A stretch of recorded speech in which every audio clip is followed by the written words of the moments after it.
lạc quan có sang pe ma từ giờ có đang hàng bao Facebook lâu na yam liu này mà bao bia là tổ cô sẽ sai hơi biên có lúm là bần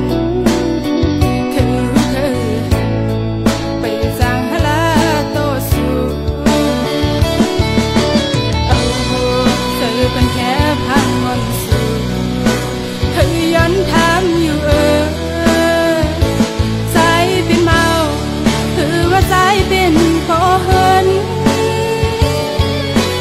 có quan bây giờ yêu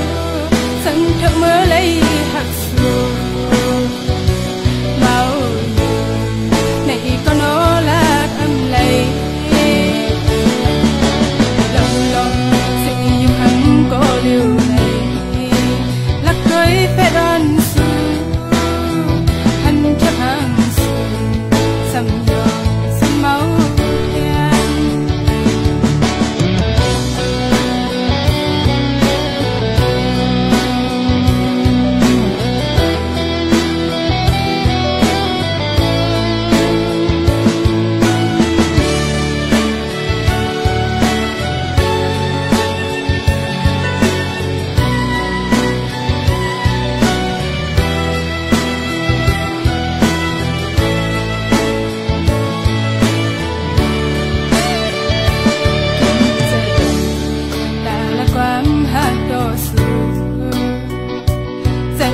nang mi ta sai với cô ya